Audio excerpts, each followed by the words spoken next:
Hi, I'm Preston Naylor from Hobbeeshare Stories, and this is Hailey Frogley, who just released her debut poetry book called Youniverse. Ooh.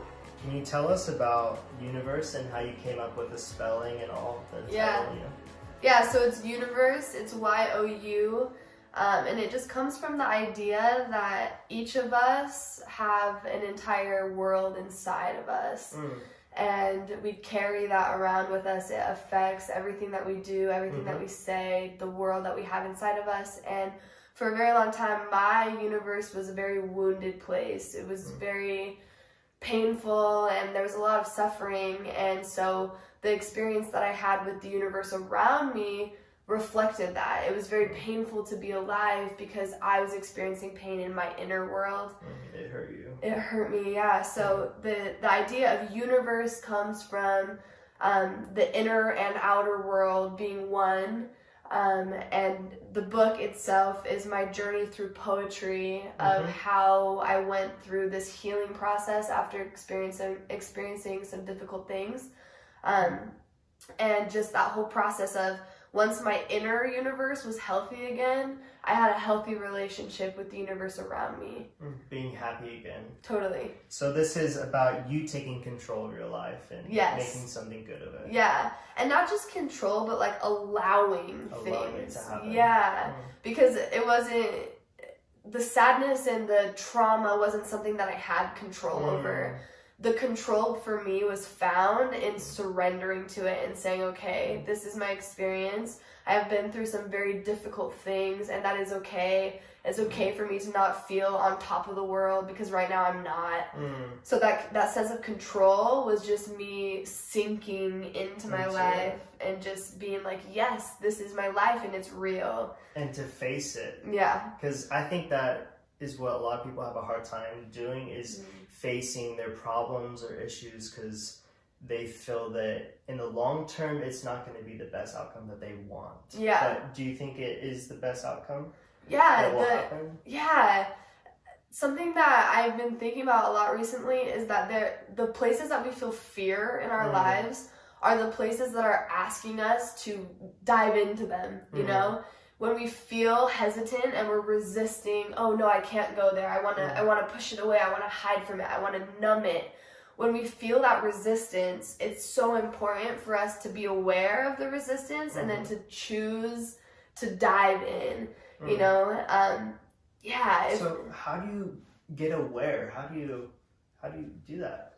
For me, it started by just acknowledging that I was living a life and a universe that hurt me. And I knew that there were things in the universe that were good and beautiful and happy, and I wanted to know how I could bring those things to myself.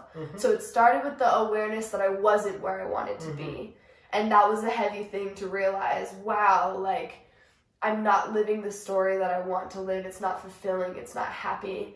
And then every single decision and choice and thought that I made from that point of awareness affected my healing journey. I had to choose to dive into the fear. I had to choose to sit with the uncomfortable feelings. I had to choose to make progress and to move forward, even though it felt like there was nowhere to go, you know?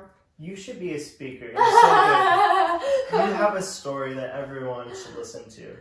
Yeah. So can you share with us one of your favorite things that you've written in there? Yeah, all of them. They're all my favorite. That's true. This one that I'm gonna share just really encompasses the whole thing. It's called Dust to Diamond. I was once a lively fire, flames dancing all around. But slowly I stopped taking in oxygen and my flames died down. I thought my behavior was heroic, for starving myself must mean that everyone around me would have all the oxygen they would need. My starvation turned to emptiness and emptiness turned to pain, a pain which cut so deep I never wanted anyone to feel the same. I gave away my fire so others would have heat, hoping with my selflessness their needs I would meet. I went in search of those whose flames had almost died, and left with them from my fire a coal that was still alive. I gave and gave and gave until all that was left, just one little coal, was all I had kept. And though so much was given, nothing was returned. My lively fire was dead, everything had been burned. With no fire to tend to and no desire for more, my coal began to crumble until it was just dust on the floor. I prayed with all my heart the wind would take what was left and scatter it about so I could finally rest. And in the heart of silence, a strong voice called out, "My dear, there is a purpose, there is nothing to be worried about. You are now coal dust, but with time you will see. You're meant to be a diamond, tough as can be. Your life has not been easy, but adjust your lens a little. This life is in your control. Your body is your vessel. You are the driver, and every decision you make affects the rest of creation. You can build or you can break. You decided to give from a very young age, but a lesson you must learn is that you also have to take. When you give and don't receive, love only goes one way. It flows out of you if you don't let it stay. You feel it for a moment and then give it away. But when seeds of love are planted deep within your heart and watered with your every gentle thought, you will start to see magic sprout within, a beautiful and fruitful garden. From there you can share the produce of love while feeding yourself infinite love from above. Now race in the wind and talk to the trees. Your cries have been heard. May your heart rest at ease. You are cradled in the arms of an infinite plan. When you reach out your arms, you will always find a hand." That is powerful. Wow. It's beautiful too. Like, I can just feel that this is true, that, you know, you are supposed to be a diamond and there's more to life for you. Yeah, for all of us. Yeah. For all of us. Can you explain, like, what this means to you? Yeah. So for a really long time, I felt like I was this lively fire, right? I was so bright and so honest when I was a child. I was nicknamed Sunshine, like, as soon as I was born, and everyone in my life, you know, I just would radiate love and radiate light. And with that gift, I would notice the people who were lacking love and who were lacking that fire, that passion, that you know, the happiness, just the fire inside of you. And so I would try to give my fire to other people. And through this process of giving my fire away and feeling like it was my job to ignite people, it took away what I needed to do to feed myself. Because I was focused on giving away fire, I wasn't burning. I wasn't, you know, bringing the oxygen to me. To yourself. Yeah. And you needed to. Yeah, and in order for a fire to burn, it has to have fuel. It has to have fire or air and oxygen. You add some kindle to it. Totally. You have to, you know, oh, this makes me happy, so it's going to be brought in. This is together. Yeah. And I stopped doing that. I wanted so badly to help and heal other people that I neglected my fire. So it just died. It was done burning, and I was sitting there with this pile of coals, and I was just praying to the universe, please take me away. I'm so empty. I'm so depressed. I'm so sad. I just want to go home. I want to go back to the stars, back to heaven. And God came down to me during this really difficult time and just put into my heart, there's more. Diamonds are made out of coals being put under pressure.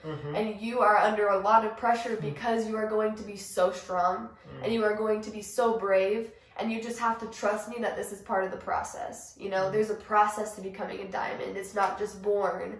You take all these materials and you fuse them together, and that's what happened to me. I had these experiences, and God, and when I speak of God, I speak of the highest force of love.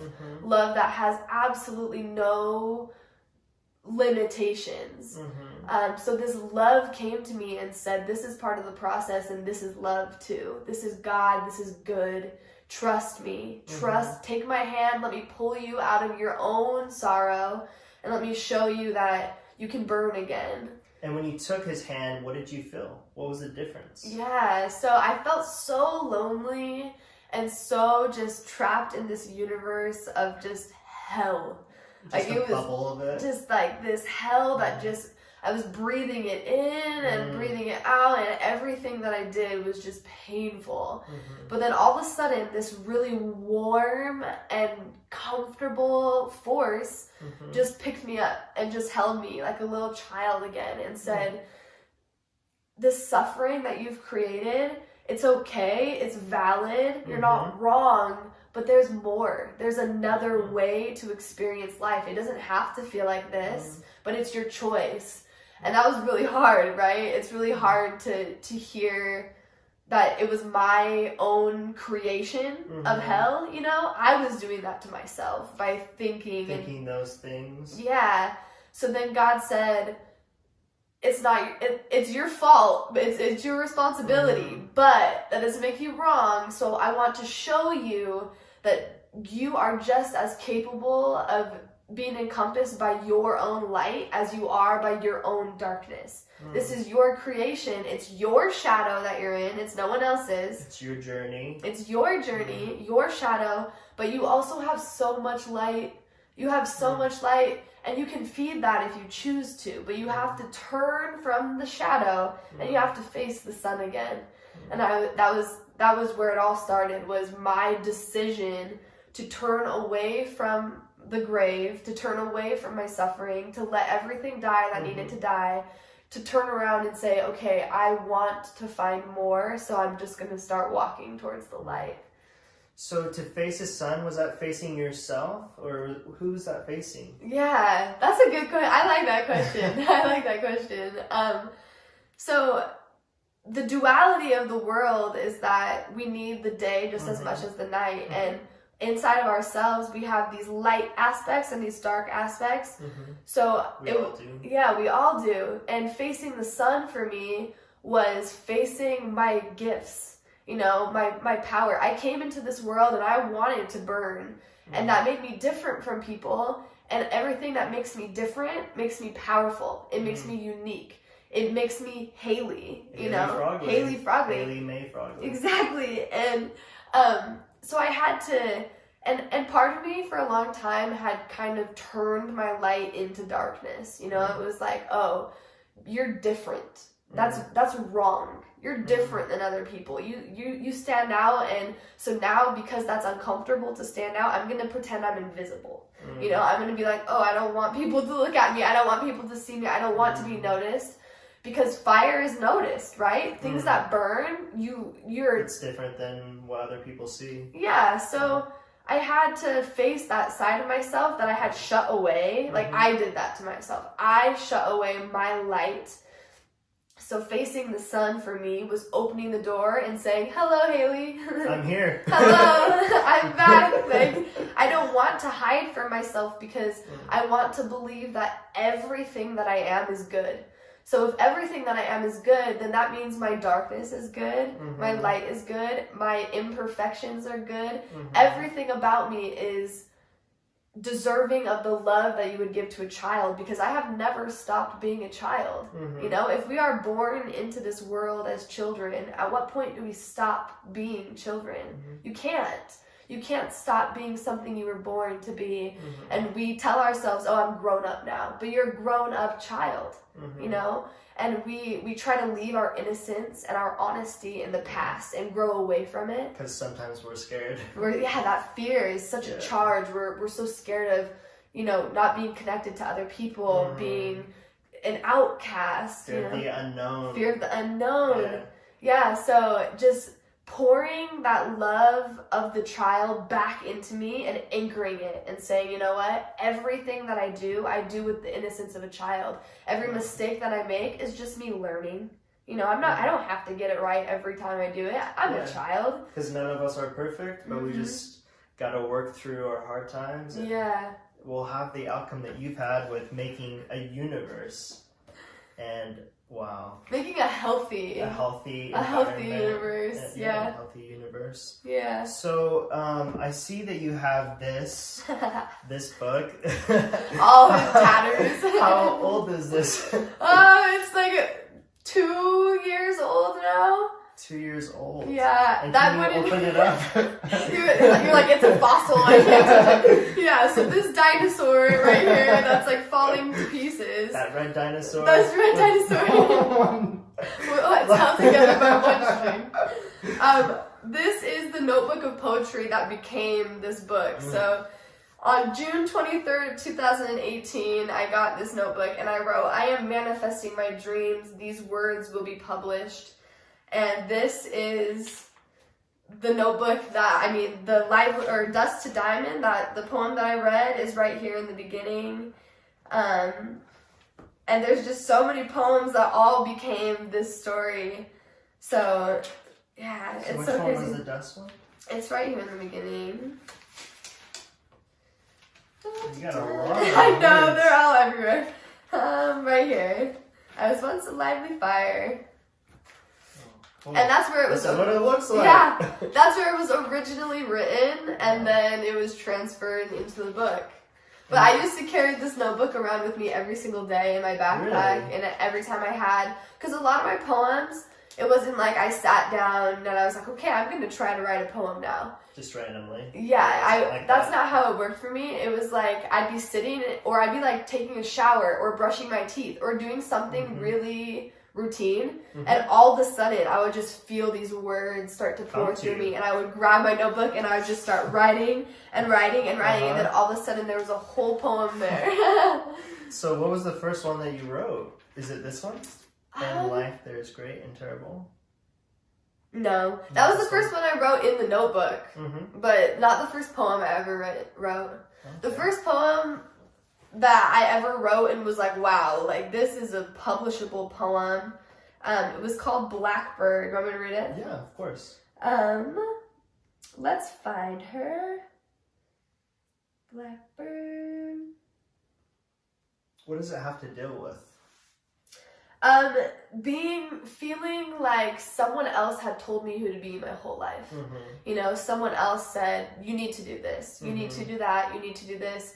And the whole time feeling like I was in a cage. And I was like, is this cage keeping me safe? Or is it keeping me from experiencing myself? So that's what it's about. Let's just find it somewhere. Yeah, it's not fun being in a cage, is it? No. That's not a good feeling. And I think it's just trying to break through it, right?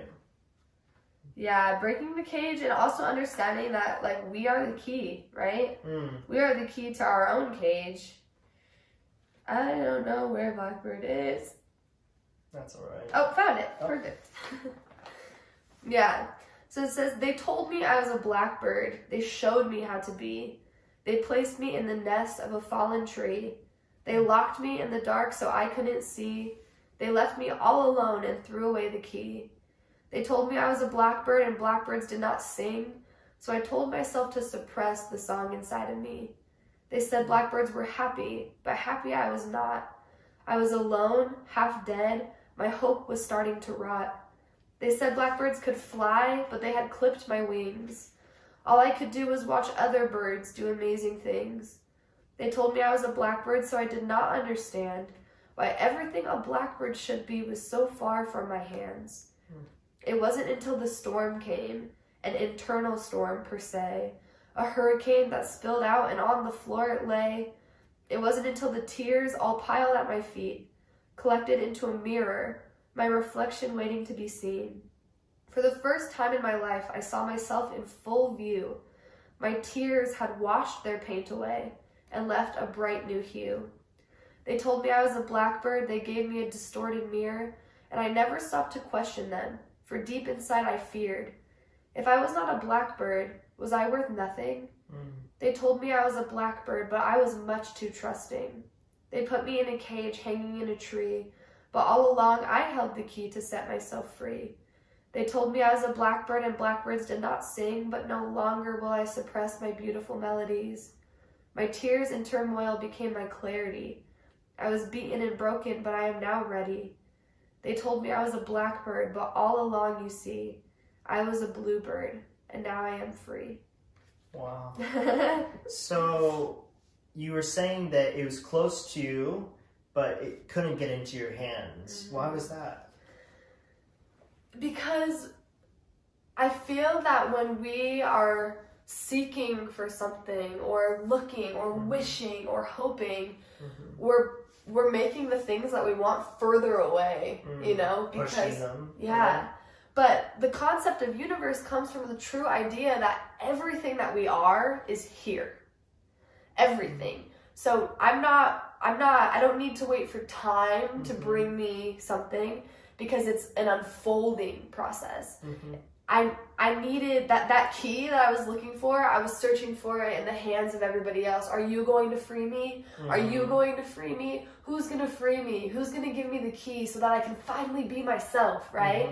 But the key that was needed was my permission. I needed to look at myself and say, I'm not going to let them paint me black anymore. I'm a bluebird. I don't need to have them paint me so that I fit in and look like everybody else. I'm a bluebird, and I give myself permission to be a bluebird. And to feel free. And to be free, right?